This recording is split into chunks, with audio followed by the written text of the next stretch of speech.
नमस्कार, मी तुळजा चव्हाण. निसर्ग एक वेळ या माझ्या यूट्यूब चॅनलवरती तुमचं सगळ्यांचं मनापासून स्वागत. पावसाळा सुरू झाला आहे.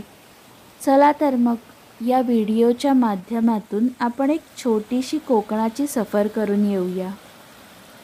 कोकण हा निसर्ग सौंदर्याने समृद्ध प्रदेश आहे, परंतु पावसात मात्र कोकणचं निसर्ग सौंदर्य आणखीनच बहरतं. आत्तापर्यंत तुम्ही कोकणातले खूप व्हिडिओज बघितले असतील आणि त्या व्हिडिओजमध्ये तुम्ही खूप साऱ्या नद्या, समुद्र, धबधबे खूप काही बघितलं असेल. या व्हिडिओमध्ये मात्र तुम्हाला दिसतो आहे एक छोटा धबधबा. याला तुम्ही एक छोटा ओहळ असंही म्हणू शकता. बोली भाषेत या धबधब्याला पर्या असं म्हणतात. पाऊस खूप पडल्यावरती डोंगर माथ्यावरून पावसाचं पाणी डोंगराच्या पायथ्याकडे वाहत येतं. डोंगराच्या पायथ्याकडे वाहत येऊन हे पाणी शेवटी नदीला जाऊन मिळतं. पावसाळ्यात कोकणात ठिकठिकाणी असे छोटे धबधबे दिसतात. हे छोटे धबधबे कोकणाच्या निसर्ग सौंदर्यात आणखीनच भर घालत असतात.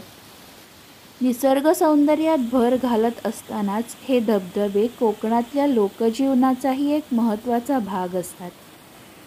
कोकणातल्या स्त्रिया नेहमी कपडे धुण्यासाठी नदीवरती जातात, परंतु पावसाळ्यात नदीला पूर आलेला असतो. अशावेळी या स्त्रिया कपडे धुण्यासाठी या छोट्या धबधब्यांचा वापर करतात. तुम्ही बघूच शकता आहात की या धबधब्याचं पाणी किती स्वच्छ आणि सुंदर आहे. अगदी नितळ पारदर्शक काचेसारखं आहे. याआधी कोकणातल्या निसर्ग सौंदर्याचे अनेक व्हिडिओज तुम्ही बघितले असतील, पण हा कोकणातल्या निसर्गाचा एक वेगळा भाग तुम्हाला दाखवण्याचा मी केलेला एक छोटासा प्रयत्न आहे. हा व्हिडिओ तुम्हाला कसा वाटला हे मला कमेंट बॉक्समध्ये सांगा. व्हिडिओ आवडल्यास लाईक आणि शेअर करा, म्हणजे तुमच्या बरोबरीनेच अनेकांना या निसर्ग सौंदर्याचा आस्वाद घेता येईल. पावसाळा सुरू झाला आहे, तर वेळात वेळ काढून एकदा तरी कोकणला भेट नक्की द्या आणि या निसर्ग सौंदर्याचा मनमुराद आस्वाद घ्या.